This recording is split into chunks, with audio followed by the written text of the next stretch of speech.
Discovery IAS के online platform पर आप सभी का स्वागत है।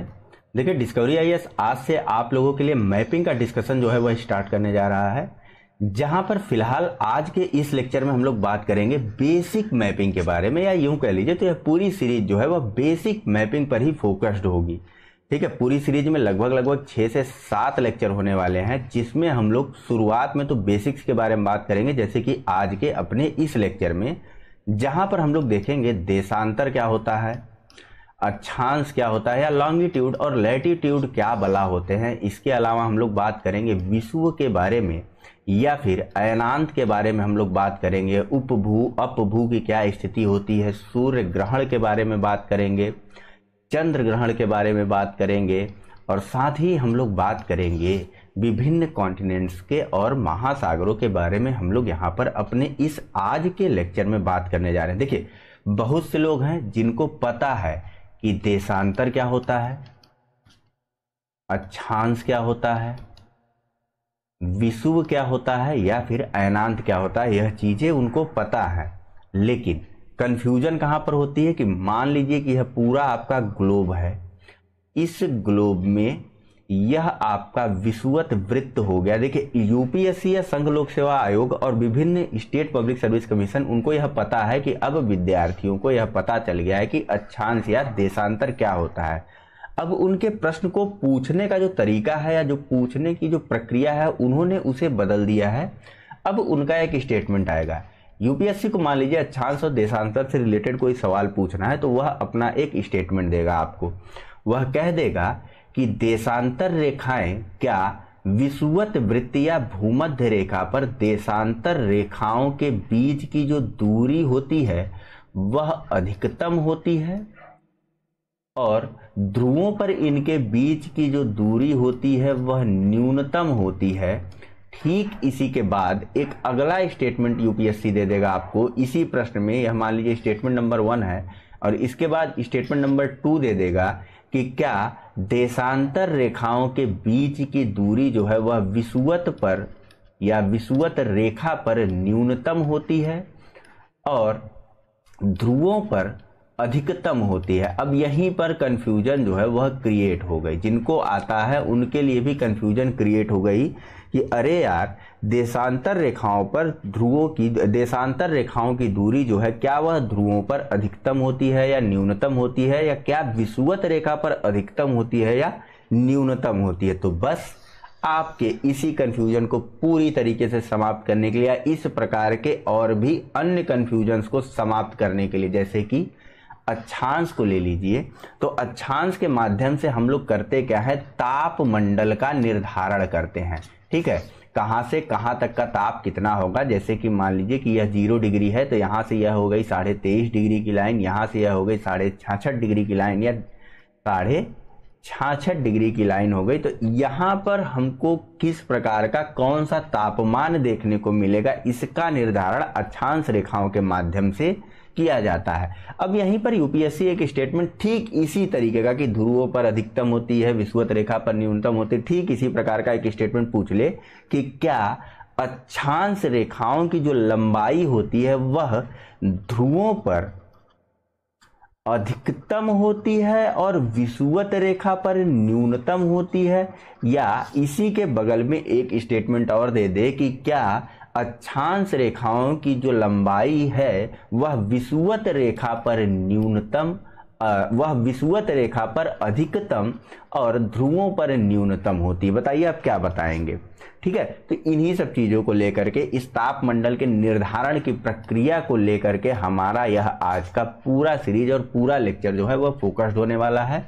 फिलहाल इसके अलावा हम लोग जो बात करेंगे वह सूर्य ग्रहण के बारे में बात करेंगे, चंद्र ग्रहण के बारे में बात करेंगे, ब्लड मून क्या होता है या रेड मून क्या होता है, इसके बारे में बात करेंगे। यही सब सारी चीजें हम लोग यहाँ पर डिस्कस करने वाले हैं। जिनको आता है बहुत अच्छी बात है, आइए और साथ में मिल करके रिवीजन कर लीजिए। जिनको नहीं आता है आइए और मिल करके सीखते हैं। तो शुरुआत करते हैं। शुरुआत करने से पहले वही पुरानी और छोटी सी रिक्वेस्ट और छोटा सा अनुरोध जिसे बोलता हूं मैं, लाइक, सब्सक्राइब और शेयर करने का आप लोगों से। नए हो या पुराने हो लाइक जरूर करिएगा, नए होंगे तो सब्सक्राइब कर लीजिएगा, और नए पुराने कोई भी हो सब्सक्राइब शेयर जरूर करिएगा अपने अन्य मित्रों के साथ, क्योंकि यह हमें अधिक से अधिक मोटिवेट करता है। ठीक है, तो चलिए मेरे साथ शुरुआत करते हैं। मेरा नाम है मयंक चतुर्वेदी और आज से आप लोग मेरे साथ मैपिंग का डिस्कशन शुरू करने जा रहे हैं। यह डिस्कशन आपको डेली संडे टू संडे मिलेगा। बाकी डिस्कशन अपनी जगह पर है, वह सभी जो है रेगुलर टाइम पर आप लोगों को मिलते रहेंगे। तो चलिए शुरुआत करते हैं और बात करते हैं सबसे पहले अपने सबसे पहले पॉइंट के बारे में, या सबसे पहले स्लाइड के बारे में, जिसका नाम है अक्षांश रेखा। अक्षांश रेखाएं क्या होती हैं? तो देखिए, पृथ्वी पर पूर्व से पश्चिम की दिशा में जो समानांतर रेखाएं खींची गई हैं उन्हीं को अक्षांश रेखाएं कहते हैं। क्या कहते हैं? अक्षांश रेखाएं कहते हैं। कहां पर खींची गई हैं? पृथ्वी पर। यह रेखाएं काल्पनिक हैं और वैज्ञानिक रूप से खींची गई हैं। ऐसा नहीं कि पृथ्वी पर आप देखेंगे तो सड़क की तरह बनी हुई रेखाएं आपको मिल जाएंगी, बिल्कुल नहीं। पृथ्वी पर पूर्व से पश्चिम की दिशा में खींची गई समानांतर रेखाओं को अक्षांश रेखाएं कहते हैं। इन्हीं अक्षांश रेखाओं में एक अक्षांश रेखा है जिसको हम लोग कहते हैं भूमध्य रेखा या विषुवत वृत्त या विषुवत रेखा बोलते हैं। अब इस विषुवत वृत्त या विषुवत रेखा का क्या कॉन्सेप्ट है? तो देखो भैया, दोनों ध्रुवों को, फिर चाहे वह उत्तरी ध्रुव हो या चाहे वह दक्षिणी ध्रुव हो, दोनों ध्रुवों को समान दूरी पर बांटने वाली रेखा को विषुवत रेखा या भूमध्य रेखा कहते हैं। इसी को 0 डिग्री माना जाता है या 0 डिग्री कहा जाता है। इससे आप जैसे जैसे ऊपर जाएंगे वैसे वैसे जो तापमान है वह कम होता जाएगा। ऊपर या नीचे जाने के क्रम को मत समझिएगा कि कुछ लोग गलती ले जाएंगे कि ऊपर यानी कि यदि हम उत्तर में जाएंगे तभी जाकर के तापमान कम होगा, दक्षिण की दिशा में जाएंगे तो तापमान कम जो है वह नहीं होगा। ऐसा बिल्कुल नहीं है। विषुवत रेखा से जैसे जैसे हम ध्रुवों की ओर बढ़ते जाते हैं वैसे वैसे तापमान में गिरावट होती जाती है। यह एक स्टेटमेंट है, ध्यान में रख लीजिएगा, नोट डाउन करके रख लीजिएगा कि विषुवत रेखा से ध्रुवों की ओर जाने पर तापमान जो है वह घटने लगता है। इसी को उल्टा बोल दीजिए तो ध्रुवों की तरफ से जैसे जैसे हम विषुवत वृत्त की ओर बढ़ेंगे, जैसे जैसे ध्रुवों की तरफ से विषुवत वृत्त की तरफ बढ़ेंगे वैसे वैसे तापमान जो है वह बढ़ता जाएगा, और जैसे जैसे हम विषुवत वृत्त से ध्रुवों की तरफ जाएंगे वैसे वैसे जो तापमान है जो वह घटता चला जाएगा। तापमान यानी कि टेम्परेचर जो है वह डिक्रीज होता चला जाएगा जैसे जैसे हम लोग विषुवत वृत्त से नीचे की तरफ या ध्रुवों की तरफ जाने लगते हैं, फिर चाहे वह इधर से जाए या चाहे इधर से जाए।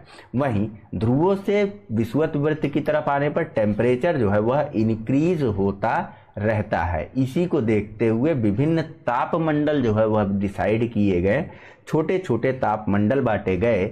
जैसे विषुवत वृत्त यानी कि 0 डिग्री से लेकर के 23.5 डिग्री तक के बीच के क्षेत्र को बोला गया उष्ण कटिबंध। विभिन्न कटिबंधों में बांट दिया गया है इसको, ठीक है। विषुवत वृत्त से 0 डिग्री से 23.5 डिग्री के बीच के तापमान को या बीच के कटिबंध को क्या बोला गया बताइए? इनके बीच के कटिबंध को उष्ण कटिबंध बोला गया। वहीं 23.5 डिग्री से लेकर के 66.5 डिग्री तक के कटिबंध को बोला गया शीतोष्ण कटिबंध, और 66.5 डिग्री से लेकर के 90 डिग्री तक के कटिबंध को बोला गया, बताइए क्या? शीत कटिबंध। ठीक है, ध्यान में रहेगा, नहीं ध्यान में रहेगा तो नोट डाउन करके रख लीजिए। मैं फिर से बता रहा हूं, 66.5 से 90 डिग्री तक के कटिबंध को शीत कटिबंध कहा गया, और 66.5 से 23.5 डिग्री तक के कटिबंध को शीतोष्ण कटिबंध कहा गया, और 23.5 डिग्री से लेकर के 0 डिग्री तक के कटिबंध को जो है उष्ण कटिबंध कहा गया है। वहीं अक्षांश रेखाओं के बारे में एक छोटी सी जानकारी आप लोग और लेते चलिएगा कि अक्षांश रेखाओं की जो लंबाई होती है, ये वाली लंबाई, ये रेखाओं की ये जो लंबाई है ना, यह विषुवत वृत्त पर या भूमध्य रेखा पर अधिकतम होती है। वहीं ध्रुवों पर ध्रुवों पर अक्षांश रेखा की जो लंबाई होती है वह न्यूनतम होती है, या यूं कह लीजिए तो ध्रुवों पर इनकी लंबाई एक बिंदु के समान हो जाती है। कैसे, तो इसको भी समझिए, इसके पीछे भी एक कॉन्सेप्ट है, बहुत आसानी समझिए। पृथ्वी का आकार देखिए किस प्रकार इस पृथ्वी का आकार है। अब चूंकि अक्षांश रेखा है वह यहाँ इस कोने पे, यह ध्रुव है ना, यहां से शुरू हो रही है, तो यहां पर इनकी लंबाई क्या होगी, सर्कल की लंबाई एक पॉइंट पर क्या होगी, सिंपल एक पॉइंट होगा या एक बिंदु होगा।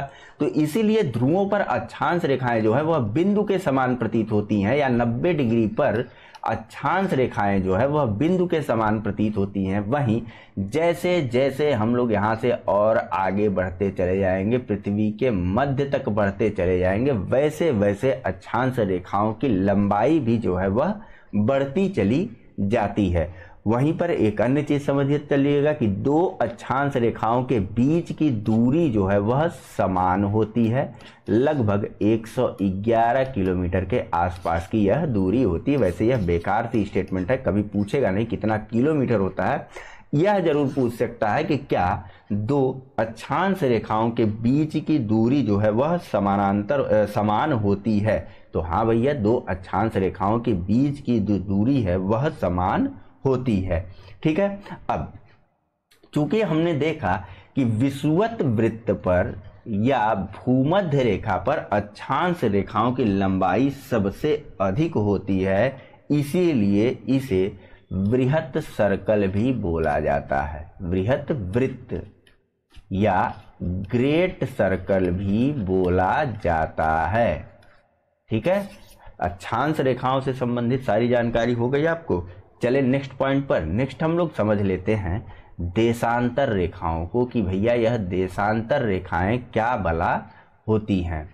तो देखिए, उत्तरी तथा दक्षिणी ध्रुव को अभी तक हमने देखा था, जो अक्षांश रेखाएं वो कहीं से ध्रुवों को आपस में मिला नहीं रही थी।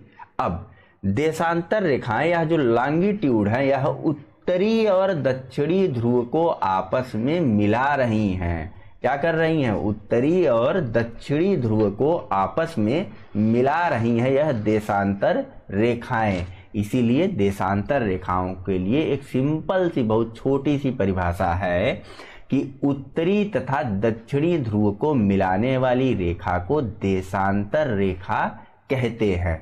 अब यहीं पर एक छोटी सी चीज समझिए कि वहां पर हमने देखा था अक्षांश रेखाओं पर एक भूमध्य रेखा को, जो कि 0 डिग्री थी।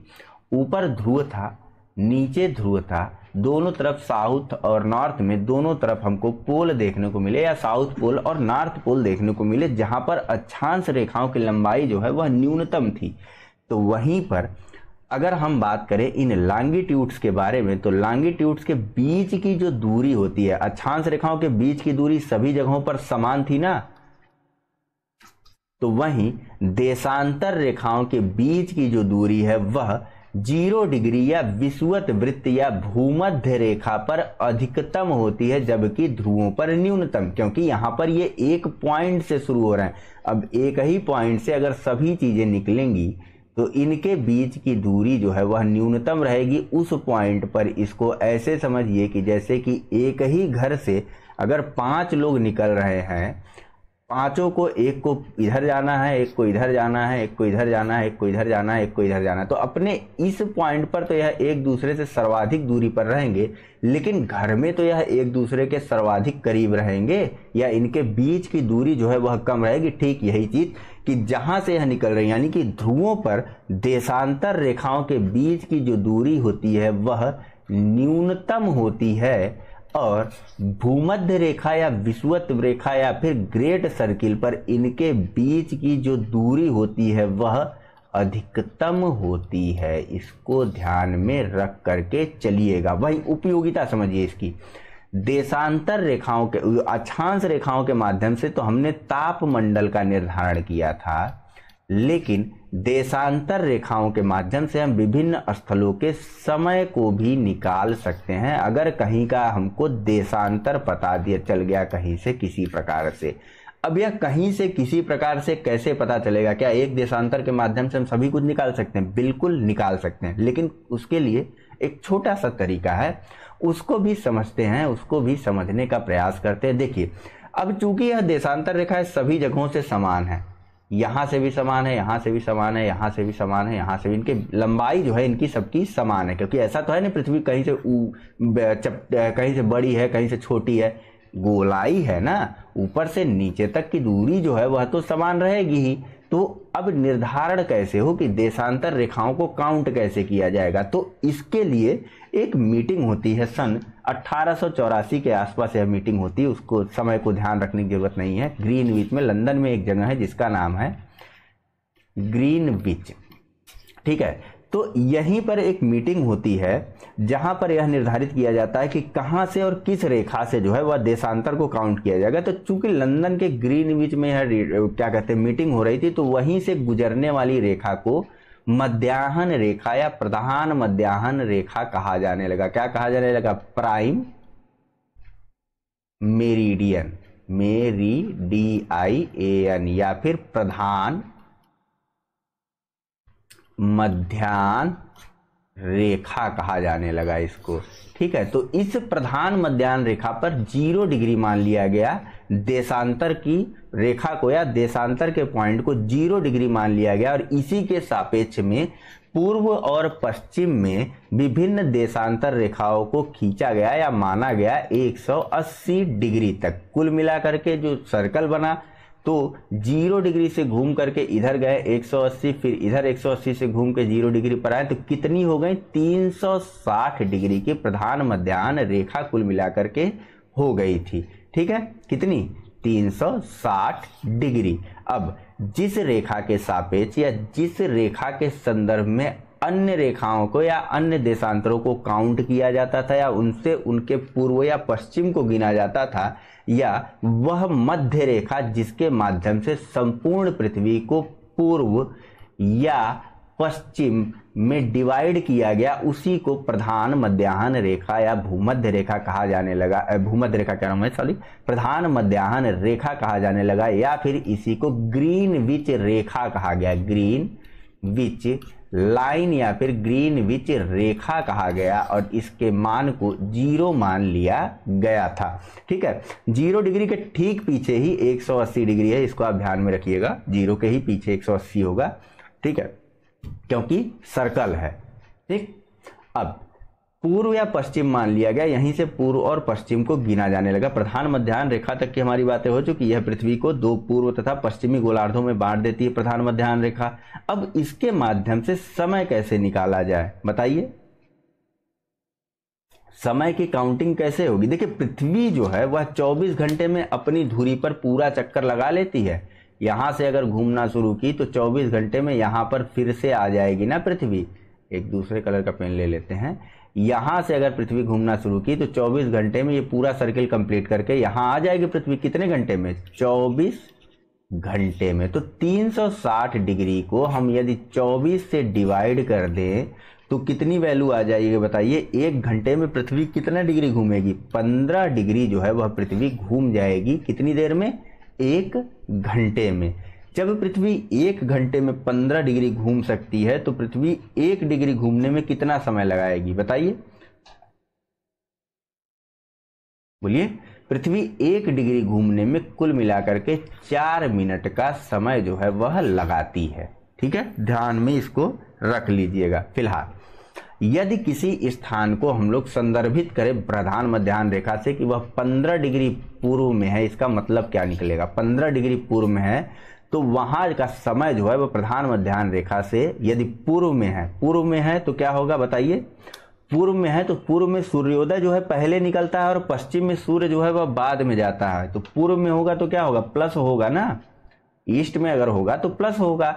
तो अगर प्रधान मध्याह्न रेखा से पूर्व में है, प्रधान मध्याह्न रेखा में, तो उसका टाइम कितना हो जाएगा? 1 घंटा जो है वहां पर ऐड हो जाएगा। ठीक है, क्योंकि 15 डिग्री आ रहा है। 24 डिवाइडेड बाई 360 किया तो हमने कितना आया? पृथ्वी 1 घंटे में 15 डिग्री घूम रही। यहां से 15 डिग्री बता दिया हमने, 15 डिग्री पे है, समय कितना आया? 1 घंटा आ गया है कि नहीं? 4 मिनट कैसे निकला? समझ रहे हैं कि नहीं आप लोग? देखिए 360 डिवाइडेड बाई कितना? 1 घंटे में, 24 घंटे में 360 डिग्री घूम रहे, कितना आएगा ये बताइए? अगर इसको निकालना हो तो 24 घंटे में 24 घंटे को निकालना हो तो कितना आएगा, 1 घंटे में कितने डिग्री घूमेगी, 15 डिग्री घूमेगी। ये आया। अब 1 घंटे में मिनट कितना होता है बताइए, 1 घंटे में 60 मिनट होता है। 60 मिनट में कितने डिग्री घूम रही है पृथ्वी, 60 मिनट में पृथ्वी जो है वह 15 डिग्री घूम रही है। तो 1 डिग्री घूमने में कितना समय लगेगी, 60 डिवाइडेड बाई 15 यानी कि 4 मिनट लेगी ना 1 डिग्री घूमने में। बता रहा हूं ताकि समय जब निकालने के लिए 1 डिग्री का महत्व होता है तो वहां पर आप 4 मिनट ऐड करेंगे या 4 मिनट माइनस करेंगे। ठीक है, ऐड कब करेंगे, जब हम पूर्व की दिशा में जाएंगे, क्योंकि यहां पर सूर्य जो है वह पहले निकलता है।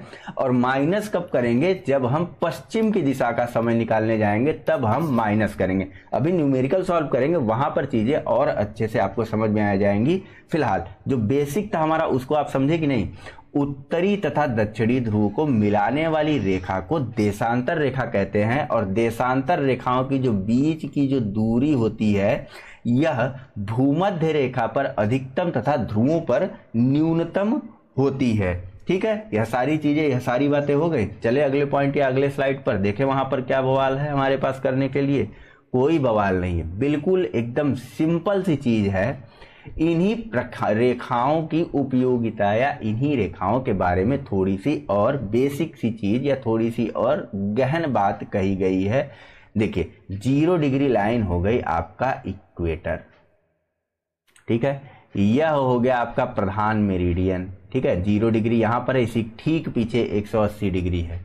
ठीक है, समझ में आ रही ना चीजें। यह देखिए यहाँ पर, अब लैटिट्यूड को देखिए, अक्षांश को देखिए। अक्षांश, 2 अक्षांशों के बीच की दूरी जो है वह हर जगह समानांतर है और समांतर है, समान है, समांतर कह रहा हूं, हर जगह समान है। और जैसे जैसे यह ध्रुवों की तरफ बढ़ती जा रही, फिर चाहे वह नॉर्थ पोल हो या फिर साउथ पोल हो, इनकी लंबाई आप स्पष्टतया देख रहे होंगे कि घटती चली जा रही है। और ठीक उसी तरीके से आप लॉन्गिट्यूड में देखिए तो यह यहां से शुरू हो रही है, एक ही पॉइंट से शुरू हो रही है, तो इनके बीच की जो दूरी है, एक रेखा से दूसरे रेखा की जो बीच की दूरी है वह कैसी है, वह न्यूनतम स्तर पर है। लेकिन जैसे जैसे जैसे जैसे यह चली आ रही है इक्वेटर की तरफ, या फिर यूं कह लीजिए तो भूमध्य रेखा या 0 डिग्री लाइन पर, वैसे वैसे इनके बीच की दूरी जो है वह बढ़ती चली जा रही है। उम्मीद है आप इस चीज को और अच्छे से अब तक या अब समझ गए होंगे। काम क्या है या आवश्यकता क्या होती है। देखिए इस तरीके की जो काल्पनिक रेखाएं होती है ना, इनको बोला जाता है ज्योग्राफिकल कोऑर्डिनेट या भौगोलिक निर्देशांक बोला जाता है। इनके माध्यम से पृथ्वी पर स्थित विभिन्न स्थानों की अवस्थिति के बारे में हम लोग बता सकते हैं कि वह कहाँ पर होंगे, उस स्थान के समय को बता सकते हैं कि वहाँ पर क्या समय हो रहा होगा, और साथ ही साथ उस जगह की दिशा का भी निर्धारण कर सकते हैं कि वह पूर्व में है अथवा वह पश्चिम में है। इसके बारे में भी हम लोग बता सकते हैं।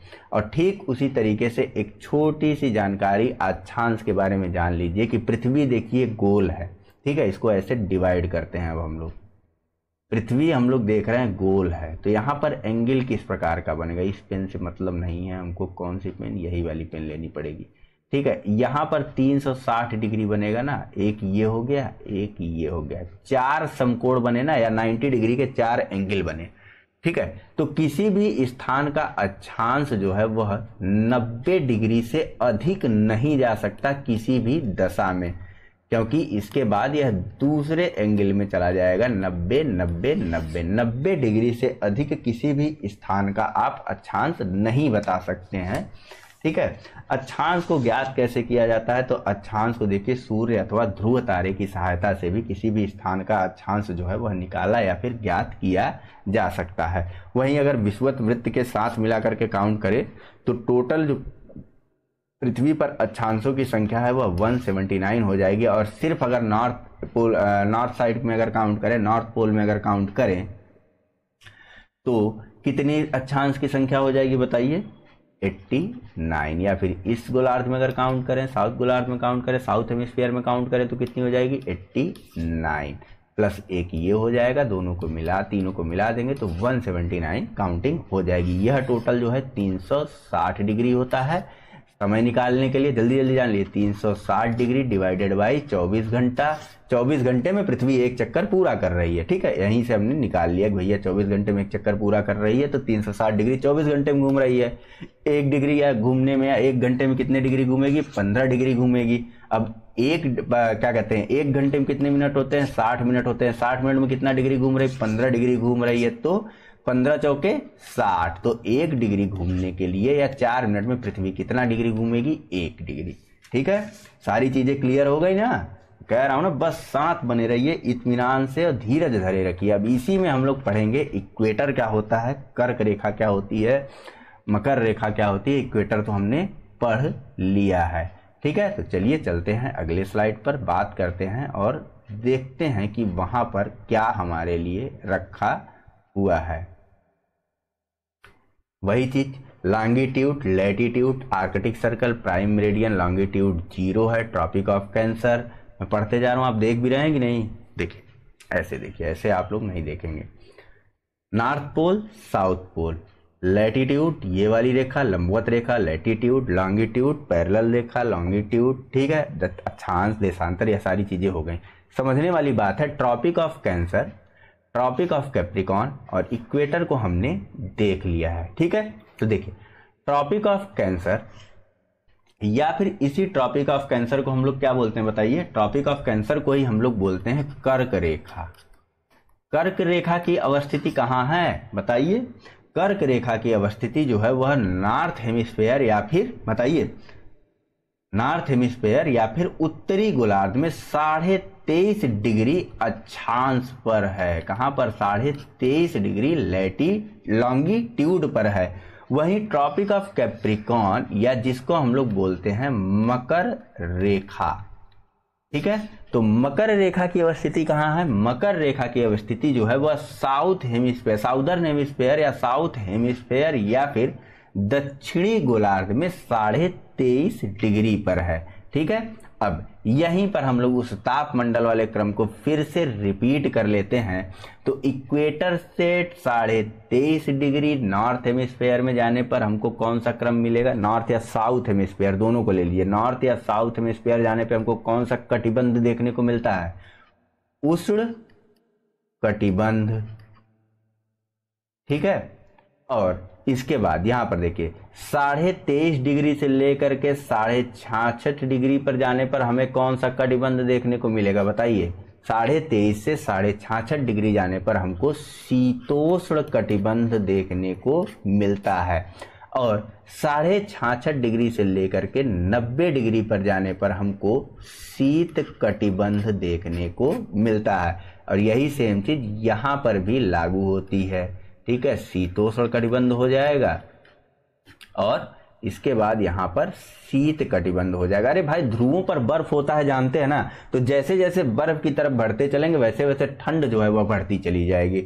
सिंपल सी बात है, छोटी सी चीज है। जैसे जैसे आप बर्फ की तरफ आएंगे वैसे वैसे तापमान, जब बर्फ जाएंगे टेम्परेचर डाउन होगा ना, तो तापमान जो है वह कम होता जाता है और यहां पर तापमान अधिक रहता है, ठीक है। तो जैसे जैसे इधर जाएंगे तापमान कम होता जाएगा, पहले उष्ण रहेगा, फिर शीतोष्ण, शीतोष्ण यानी शीत और उष्ण का मिक्स, ठंडे और गर्म के मिक्स के क्षेत्र को शीतोष्ण कटिबंध बोल दिया गया है, ठीक है। और उसके बाद का जो कटिबंध होगा वह शीत होगा, या उसके पहले का जो कटिबंध होगा वह उष्ण होगा। इसी तरीके से ऊपर भी बटा हुई हैं सारी चीजें, ठीक है। समझ में आई?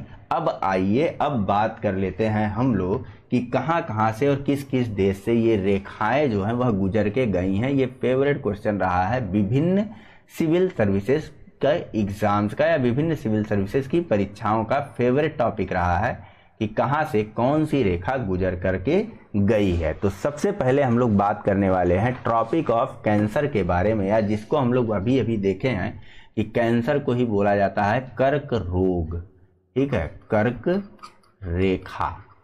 ट्रॉपिक ऑफ कैंसर या फिर कर्क रेखा हमारे गोलार्ध या फिर हमारे पृथ्वी के किन किन भागों से होकर के गुजरती है?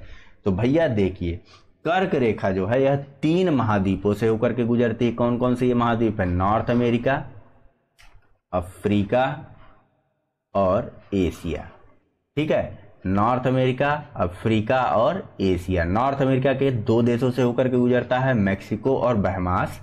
अफ्रीका के 7 देशों से होकर के गुजरता है ट्रॉपिक ऑफ कैंसर या फिर कर्क रेखा, अल्जीरिया, लीबिया, इजिप्ट, वेस्टर्न सहारा, मॉरिटानिया, माली और नाइजर। ठीक है। इसके अलावा एशिया के 8 देशों से Saudi Arabia, UAE, Oman, India, Bangladesh, Myanmar, China और ताइवान से होकर के यह कर्क रेखा गुजरती है। अब चूंकि यहाँ पर पॉइंट नंबर 4 में एक महत्वपूर्ण और विश्व के सर्वाधिक इंपॉर्टेंट देश का नाम आता है, ठीक है, हमारा देश है, हम रहते हैं, तो विश्व का सर्वाधिक महत्वपूर्ण और इम्पॉर्टेंट कॉन्टिनेंट हो जाएगा वह, तो हमारे लिए संपूर्ण विश्व हो जाएगा। देश भर नहीं महाद्वीप होगा, महाद्वीप नहीं संपूर्ण विश्व होगा। ठीक है। भारत देश का नाम आता है जहां से यह कर्क रेखा या फिर कैंसर लाइन होकर के या ट्रॉपिक ऑफ कैंसर जो है वह गुजरती है। यहीं पर आपको अलर्ट हो जाना है। सबसे पहले ध्यान करना है कि यह ट्रॉपिक ऑफ कैंसर कौन से गोलार्ध से होकर के जा रही है या कौन से हेमिस्फीयर से होकर के जा रही है। हमने देखा था ट्रॉपिक ऑफ कैंसर जो है वह उत्तरी गोलार्ध से होकर के जा रही थी। तो भारत की अवस्थिति कहाँ है? उत्तरी गोलार्ध में है। ठीक है, नॉर्थ हेमिस्फीयर में भारत की अवस्थिति है। ठीक है, किस डिग्री पर है यह tropic of cancer? 23.5 degree of, बताइए, नॉर्थ हेमिस्फीयर। ठीक है, वहां से अपना देश भी है नॉर्थ हेमिस्फीयर में। यहां से ये चीज समझ में आ गई, कभी कंफ्यूजन होगी अब नहीं ना। अब चूंकि यह इंडिया से गुजर रहा है तो इंडिया में कहां से गुजर रहा है? जहां भी इंडिया का नाम है वहां दिमाग को खोल लीजिए और अलर्ट मोड में चले जाइए। आइए देखते हैं और जानते हैं भारत में क्या क्या कलाबाजी करते हुए यह कर्क रेखा गुजरती है। तो चलिए देखते हैं और बात कर लेते हैं इसके बारे में भी। छोटा सा मैप है, छोटी सी लाइन है, बहुत ज्यादा जगहों से होकर के नहीं गुजरती है। भारत से यह रेखा जो है भारत के 8 राज्यों से होकर के गुजरती है, जिसमें शामिल हैं गुजरात, राजस्थान, मध्य प्रदेश, छत्तीसगढ़, झारखंड, पश्चिम बंगाल और त्रिपुरा और मिजोरम। ठीक है, यहाँ पर देख लीजिए, नोट डाउन कर लीजिए, स्क्रीनशॉट ले लीजिए, बार बार कई परीक्षाओं में पूछा गया है। गुजरात, राजस्थान, मध्य प्रदेश, छत्तीसगढ़, झारखंड, पश्चिम बंगाल, त्रिपुरा और मिजोरम से होकर के कर्क रेखा जो है वह गुजरी है। कर्क रेखा भारत में 8 राज्यों से गुजरी है और इसकी सबसे नियरेस्ट सिटी है त्रिपुरा का उदयपुर। ठीक है, और वहीं माही रिवर एक इकलौती ऐसी रिवर है भारत की जो ट्रॉपिक ऑफ कैंसर को 2 बार काटती है। ठीक है, कौन सी नदी? माही नदी। यह कहां से निकलती है? तो यह मध्य प्रदेश के विंध्य क्षेत्र से निकलते हुए राजस्थान से गुजरते हुए गुजरात होते हुए गल्फ ऑफ खंबात में गिर जाती है, या गल्फ ऑफ खंबात में गिर करके अरबियन सागर से मिल जाती है। जब नदियों के बारे में या भारत के मैप के बारे में हम लोग बात करेंगे इस पूरे सीरीज के डिस्कशन में, तब हम लोग इसको भी समझेंगे, माही नदी के रिवर सिस्टम को भी समझेंगे। फिलहाल इतना जान लीजिए कि माही नदी जो है वह भारत की इकलौती ऐसी नदी है जो ट्रॉपिक ऑफ कैंसर को 2 बार काटती है, या कर्क रेखा को 2 बार काटती है। ठीक है, ध्यान में रहेंगी, यह चीज रहनी चाहिए। चलें अगले स्लाइड पर, चलिए चलते हैं और बात करते हैं। कर्क रेखा की बात हो गई है ना हमारी, अब बात कर लेते हैं हम लोग इक्वेटर के बारे में, या 0 डिग्री लाइन के बारे में, या फिर भूमध्य रेखा के बारे में कि यह कहां से और किन देशों से होकर के गुजरती है। तो भूमध्य रेखा देखिए वह गुजरती है इक्वाडोर, कोलंबिया, ब्राजील से। यह सभी कहां पर हैं बताइए? साउथ अमेरिका के देश हैं। इक्वाडोर, कोलंबिया, ब्राजील से होकर के गुजरती है। उसके बाद Gabon, Sao Tome, Republic of Congo, Democratic Republic of Congo, Uganda, Kenya, Somalia से होकर के यह रेखा गुजरती है। यह सभी देश कहाँ के हैं? अफ्रीका के हैं। उसके बाद यह रेखा आगे बढ़ते हुए मालदीव, इंडोनेशिया और किराबाती से होकर के फिर से वापस राउंड में घूम जाती है। ऐसे ही तो होगी जैसे पृथ्वी है। ठीक है, सिंपल सी बात है, बहुत ही स्ट्रेट फॉरवर्ड चीज है, याद कर लीजिए, याद ही करना होगा आपको। इक्वेटर जो है वह 13 देशों से होकर के गुजरती है, जिसमें शामिल है Ecuador, Colombia, Brazil, Gabon, Sao Tome, Republic of Congo, Democratic Republic of Congo, Uganda, Kenya, Somalia, Maldives, Indonesia और बाती या फिर किरीबीती बोलते हैं इसको। ठीक है, चलें अगले स्लाइड पर। आइए अब बात कर लेते हैं हम लोग। देखिए ट्रॉपिक ऑफ कैंसर हो गया हमारा, इक्वेटर हो गया हमारा, अब बचा मकर रेखा या जिसे हम लोग बोलते हैं ट्रॉपिक ऑफ कैप्रिकॉर्न। ठीक है, तो ट्रॉपिक ऑफ कैप्रिकॉर्न कहाँ कहाँ से होकर के गुजरता है, तो देखिए ट्रॉपिक ऑफ कैप्रिकॉर्न जो है यह 10 देशों और 3 महाद्वीपों से होकर के गुजरता है। यह है हमारा ट्रॉपिक ऑफ कैप्रिकॉर्न, जो कि इक्वेटर के 23.5 डिग्री साउथ में अवस्थित है, या इक्वेटर के 23.5 डिग्री दक्षिण हेमिस्फेयर या दक्षिण दिशा में अवस्थित है। ठीक है, क्या ट्रॉपिक ऑफ कैप्रिकॉर्न या फिर मकर रेखा। ठीक, अब इस मकर रेखा को या यह मकर रेखा जो है यह विश्व के 3 महाद्वीपों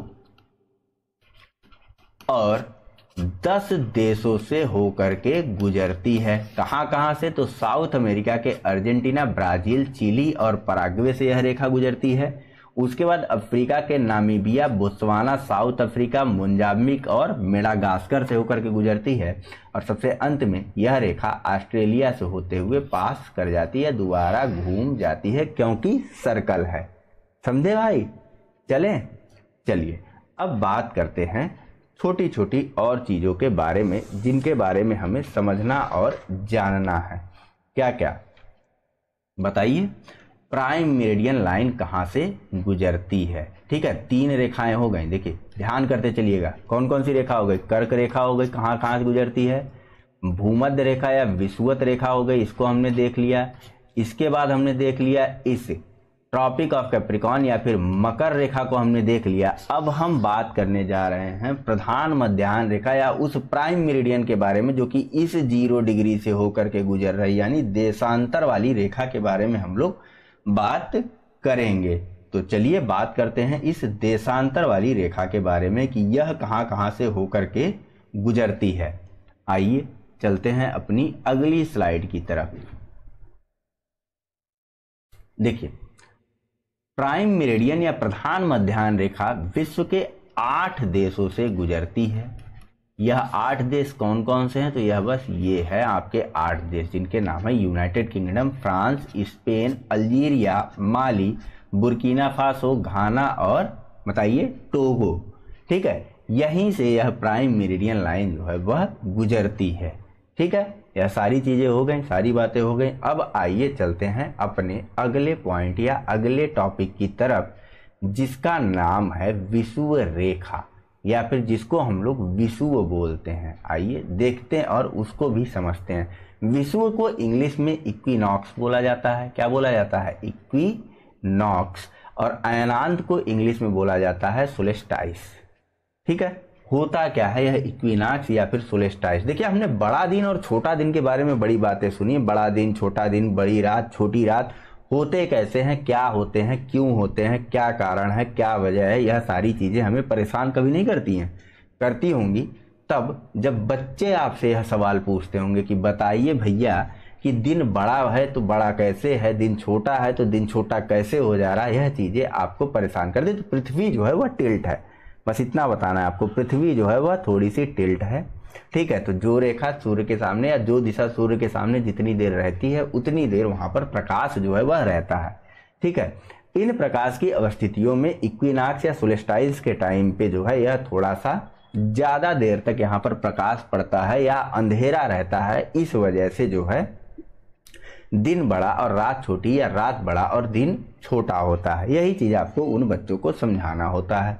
लेकिन फिलहाल अब तो आप बच्चे हैं नहीं, आपको बेसिक्स को भी समझना है कि इक्विनॉक्स और सोलेस्टाइस होते क्या है। तो देखिए इक्विनॉक्स को हिंदी में बोला जाता है विषुव।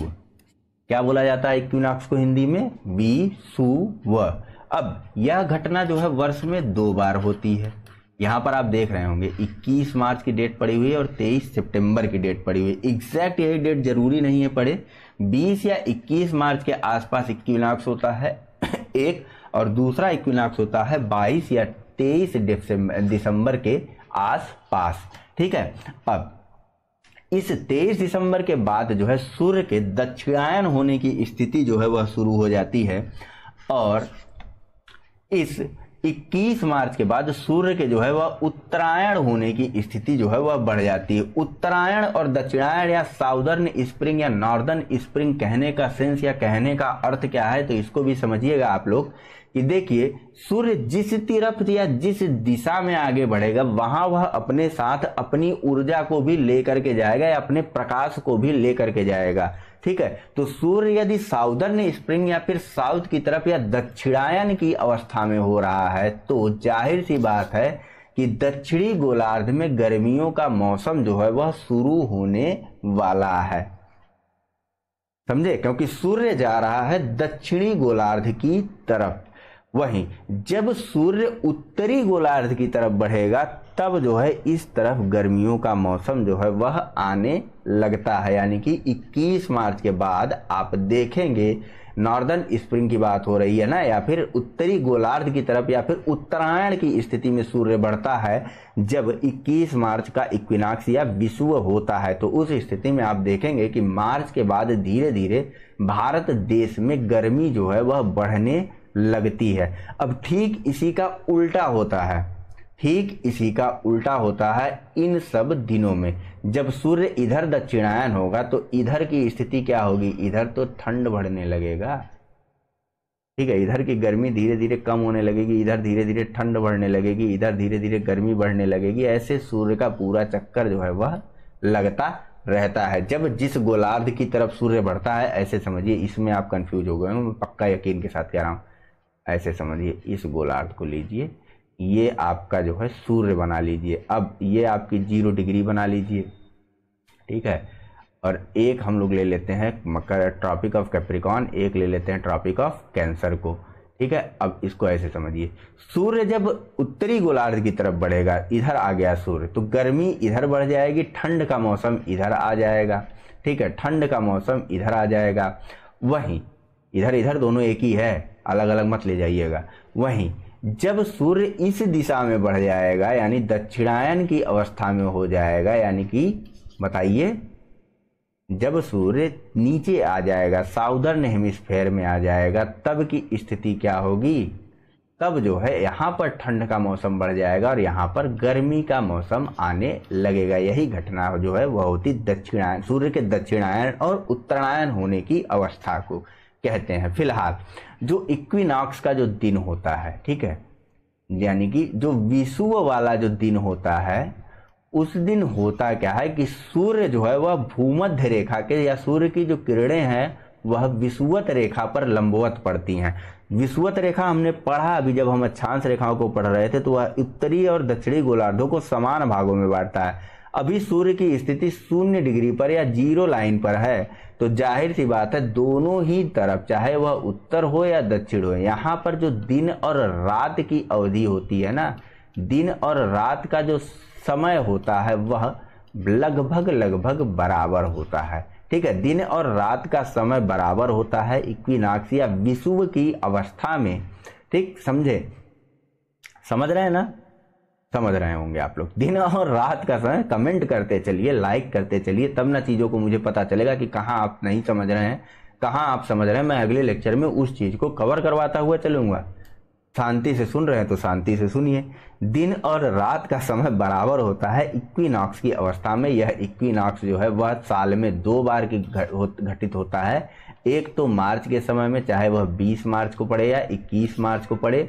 दूसरी यह घटना होती है सितंबर के टाइम में, फिर चाहे वह 22 सितंबर को पड़े या 23 सितंबर को पड़े। इस दिन जो है दिन और रात की अवस्था या इक्विनॉक्स या विषुव के दिन जो है वह दिन और रात का समय बराबर होता है। क्यों बराबर होता है इसे आप लोग समझ गए होंगे, क्योंकि सूर्य जो है वह या सूर्य की जो किरणें होती हैं वह विषुवत रेखा पर लंबवत पड़ती हैं, विषुवत रेखा के सीध में पड़ती हैं या विषुवत रेखा के सामने पड़ती हैं, तो इसलिए दोनों तरफ दिन और रात की अवधि जो है वह समान होती है। अब बात हो गई हमारी इक्विनॉक्स के बारे में। अब हम बात करते हैं इस अयनांत के बारे में, या जिसे हम लोग बोलते हैं सोलेस्टाइस, या जिसे हम लोग बोलते हैं अयनांत हिंदी में। इस दिन होता क्या है, देखिए यह घटना भी साल में 2 बार घटती है, 21 जून और 22 दिसंबर के दिन। ठीक है, जरूरी नहीं कि 21 जून को ही घटे या जरूरी नहीं कि 22 दिसंबर को ही घटे। 20 या 21 जून को घट सकती है, या 20 या 21 या 22 दिसंबर को भी यह घटना घट सकती है। होता क्या है इस दिन बताइए। चलिए तो देखिए, जब सूर्य जो है उत्तरी गोलार्ध में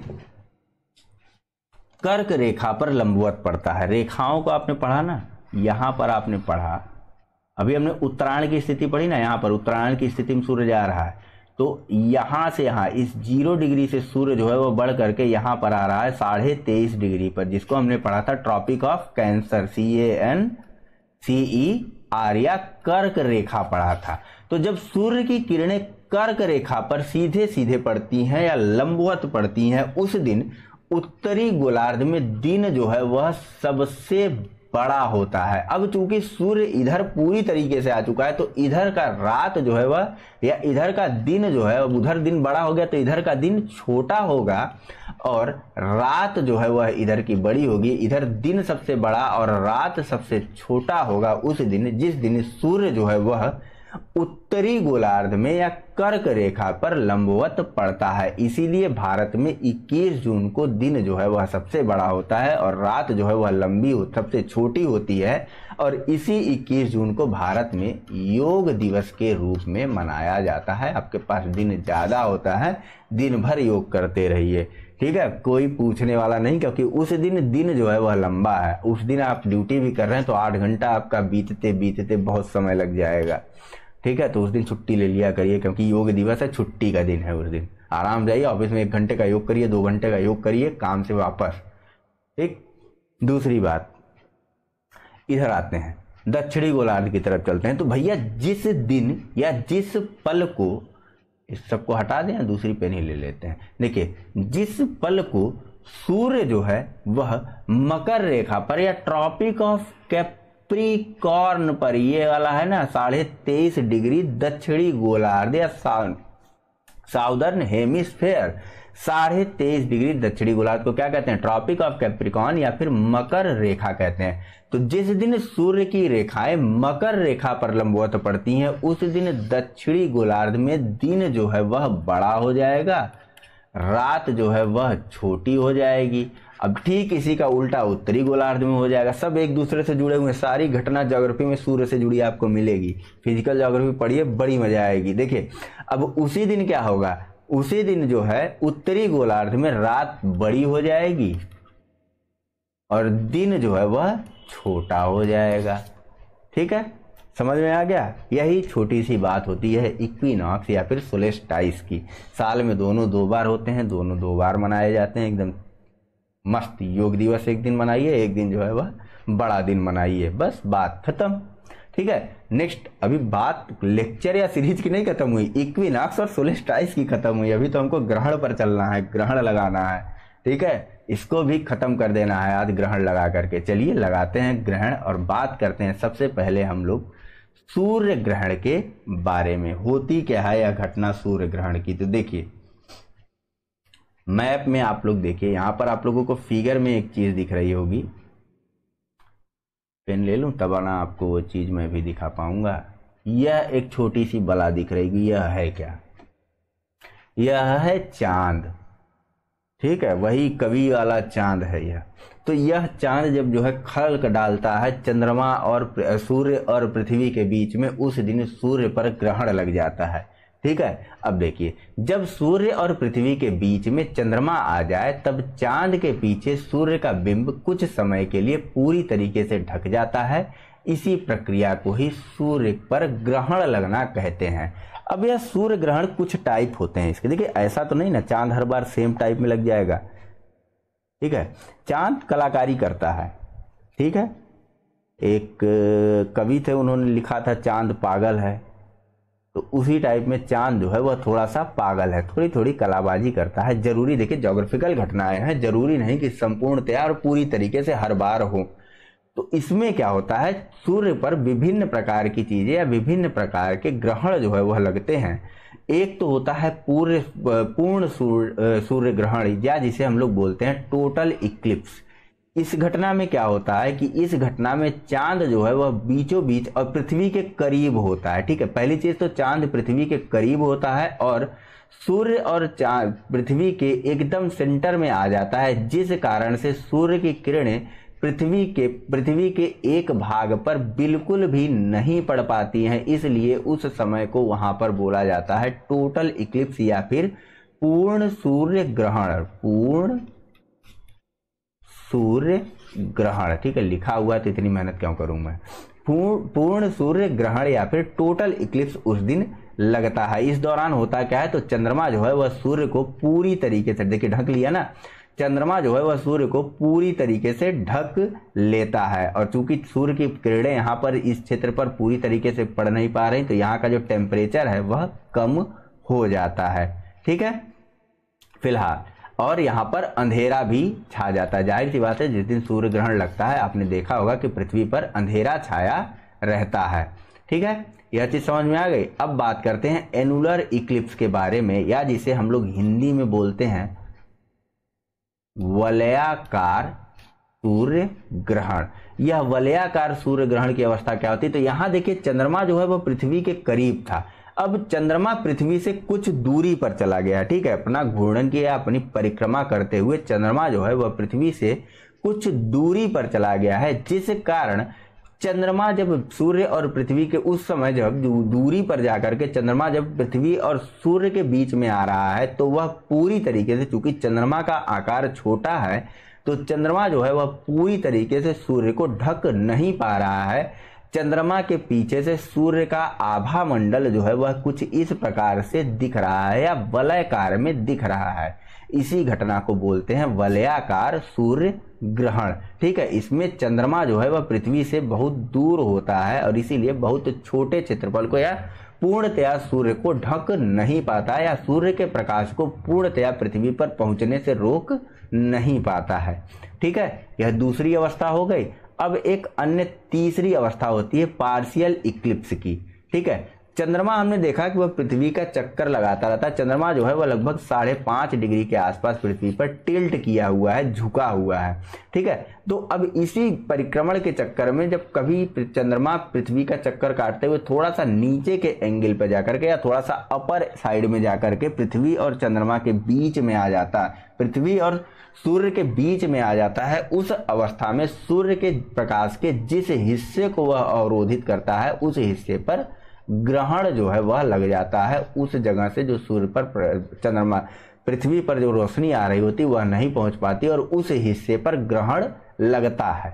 ठीक है, इसी को बोला जाता है पार्शियल इक्लिप्स या फिर आंशिक सूर्य ग्रहण। ठीक है, इसमें चंद्रमा सूर्य के प्रकाश को पूरी तरीके से नहीं ढक पाता, बल्कि सूर्य के प्रकाश के सिर्फ एक हिस्से को ही ढक पाता है। ठीक है, इसीलिए यह पार्शियल इक्लिप्स जो है वह बोला जाता है। ठीक है, बस इतनी सी बात थी सूर्य ग्रहण के बारे में। अच्छा, एक अन्य मिश्रित सूर्य ग्रहण भी लगता है, जिसमें चंद्रमा जो है वह धीरे धीरे टिल्ट होता रहता है, सामने आता है, फिर दूर जाता है, फिर आभा मंडल बनता है, फिर अर्ध सूर्य ग्रहण होता है। इसी प्रकार की घटना होती है, उसको मिश्रित सूर्य ग्रहण बोला जाता है।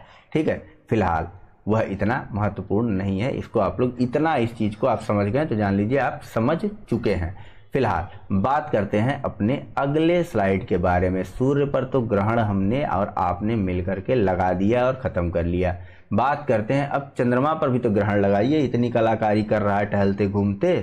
ठीक है, तो अब बात आएगी चंद्रमा की। पृथ्वी पर प्रकाश को रोक दिया चंद्रमा ने, तो अब पृथ्वी भी चंद्रमा पर प्रकाश को पहुंचने से रोक देगी। इसी अवस्था को कहते हैं चंद्र ग्रहण।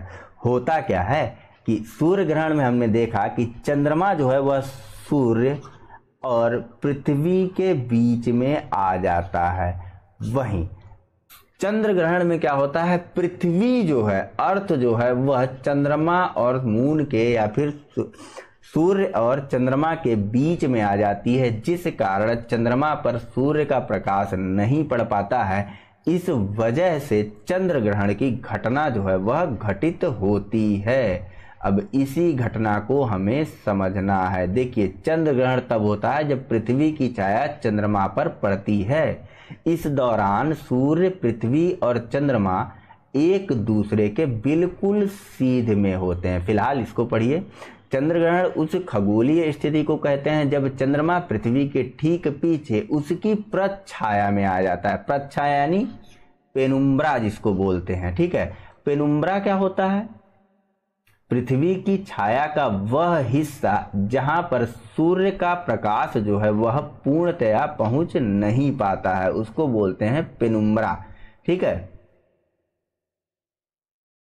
पेनुम्ब्रा बोलते हैं उसको जहां पर पृथ्वी पर पड़ने वाला है, सॉरी देखिए, प्रच्छाया या फिर पेनुम्ब्रा उस हिस्से को, ये है ना पेनुम्ब्रा यार, ठीक है। तो देखिए पेनुम्ब्रा उसको बोलते हैं जहां पर पृथ्वी पर पड़ने वाले सूर्य का प्रकाश जो है वह अवरुद्ध नहीं होता है, और उम्ब्रा बोलते हैं उस हिस्से को जहां पर पृथ्वी की वजह से सूर्य का प्रकाश जो है वह अवरुद्ध हो जाता है, ठीक है। इसको कक्षा या फिर प्रतिछाया बोला जाता है हिंदी में। उम्ब्रा को प्रतिछाया या फिर कक्षा बोला जाता है, किसको? उम्ब्रा को, ठीक। तो अब जब चंद्रमा जो है वह उम्ब्रा में स्थित होगा, इस समय कौन सा ग्रहण लगेगा बताइए, यहीं पर बताइए। पेनुम्ब्रा और उम्ब्रा समझा आपने? फिर से मैं बताता हूं। देखिए पेनुम्ब्रा उस भाग को बोलते हैं जहां पर पृथ्वी की छाया का वह हिस्सा जहां सूर्य से आने वाला संपूर्ण प्रकाश अवरुद्ध नहीं होता है, बल्कि थोड़ा बहुत प्रकाश जो है वह अवरुद्ध होता है। जबकि उम्ब्रा उस हिस्से को बोला जाता है जहां से सूर्य पर आने वाला प्रकाश जो है वह पूरी तरीके से पृथ्वी के कारण अवरुद्ध हो जाता है, ठीक। यह हो गया उम्ब्रा, यह हो गया पेनुम्ब्रा। हिंदी में इनको क्या बोलते हैं? पेनुम्ब्रा और उम्ब्रा को, उम्ब्रा को हिंदी में बोलते हैं प्रतिछाया या कक्षा बोलते हैं, वहीं पेनुम्ब्रा को हिंदी में बोलते हैं प्रच्छाया, ठीक है, ध्यान में रहेगा। चलिए,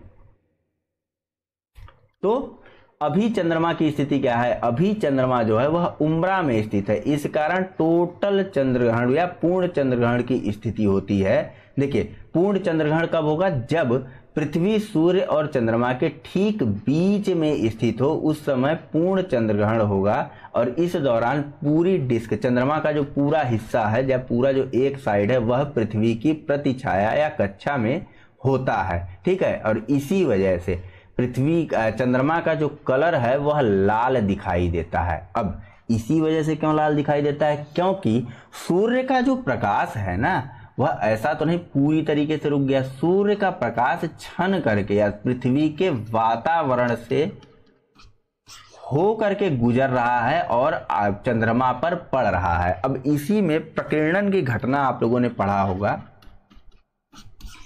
ठीक है। रेनबो या क्या कहते हैं, इंद्रधनुष को आपने देखा होगा, या इंद्रधनुष के बारे में आपने पढ़ा होगा कि क्यों और किस वजह से बनता है। प्रकीर्णन की वही घटना यहाँ पर घटित होती है। सूर्य का प्रकाश जो है पृथ्वी के वातावरण से होते हुए जो है चंद्रमा तक पहुँचता है, और इस कारण पृथ्वी के वातावरण से प्रभावित हो जाने के कारण चंद्रमा पर जो प्रकाश पड़ता है, और चंद्रमा पर जब वह प्रकाश पड़ता है तो चंद्रमा जो है वह लाल रंग का दिखाई देता है। और इसी घटना को बोलते हैं ब्लड मून, या फिर इसी को रेड मून या चंद्रमा लाल दिखाई देता है, ठीक है। समझ में आया? इसको रेलिग प्रकीर्णन बोला जाता है या रेलिग स्कैटरिंग बोला जाता है।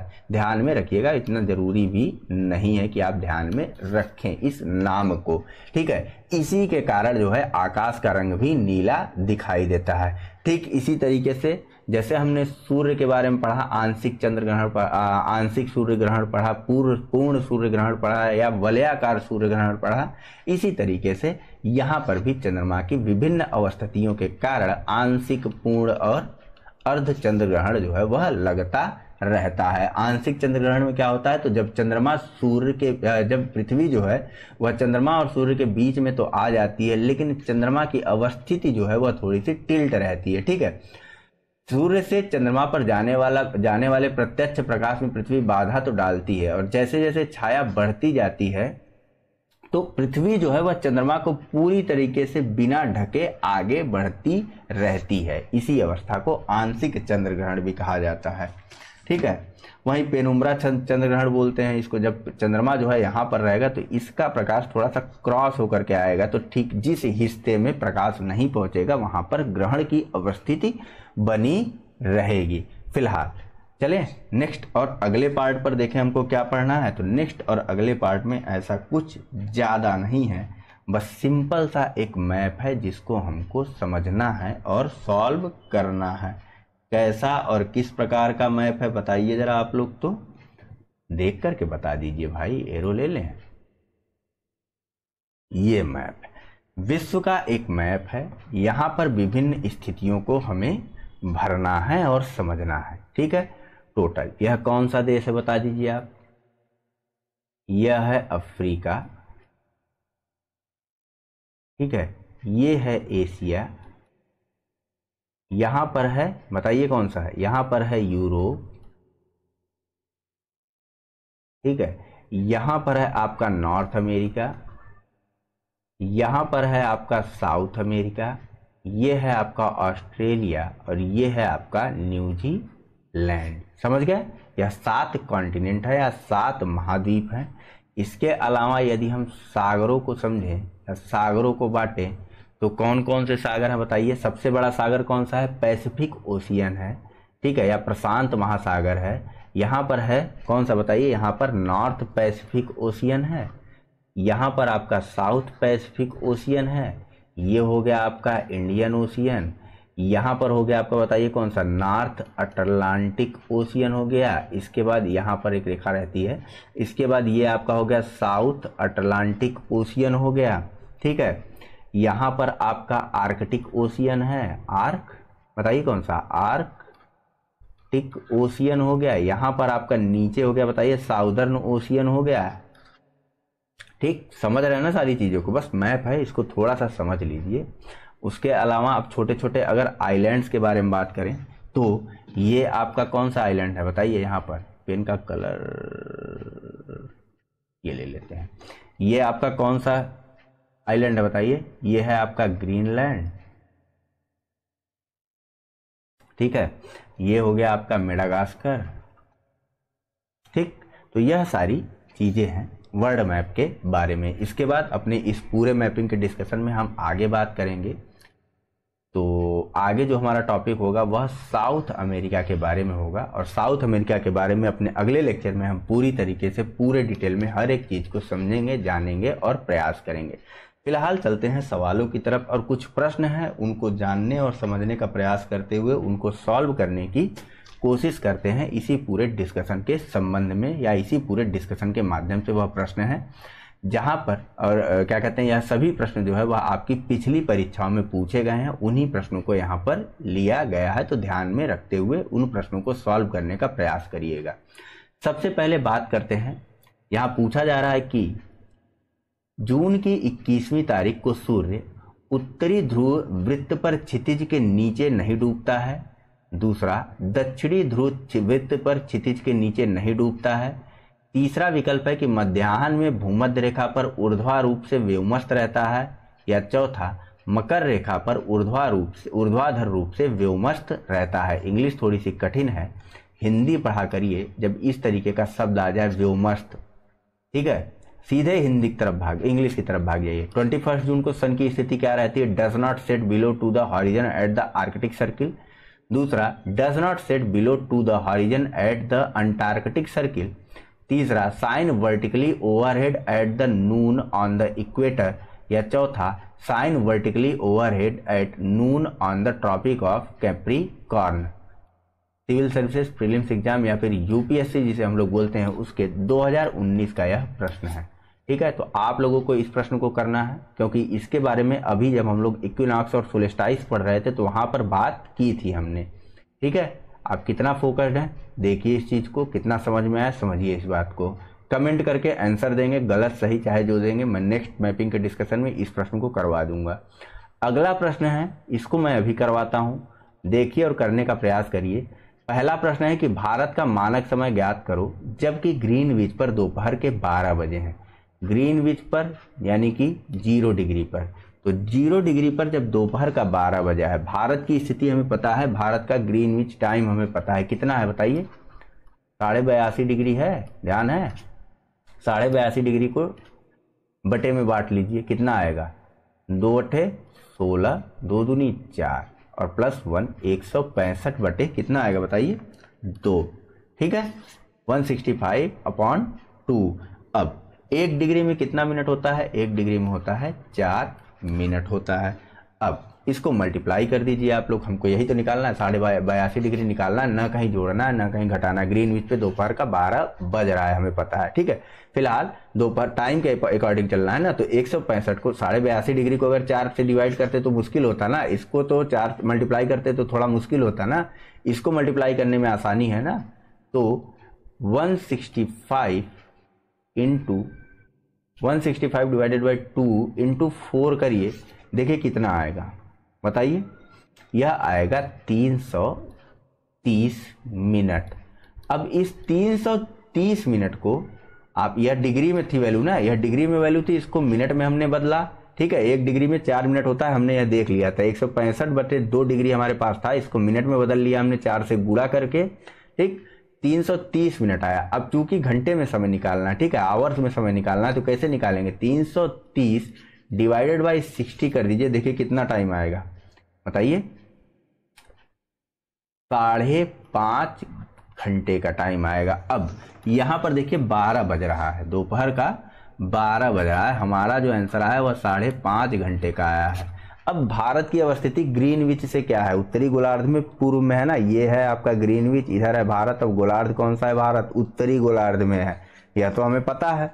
अब 12 बजे जब हम पूर्व की तरफ बढ़ेंगे, पूरब के वासी हैं ना हम लोग, पूर्व की तरफ बढ़ेंगे तो समय क्या होगा, प्लस होगा कि माइनस होगा बताइए। 12 से समय जो है वह प्लस होगा, तो कितना बच जाएगा, 5.5 घंटे और जोड़ दीजिए 12 बजे में, तो कितना टाइम हो जाएगा बताइए।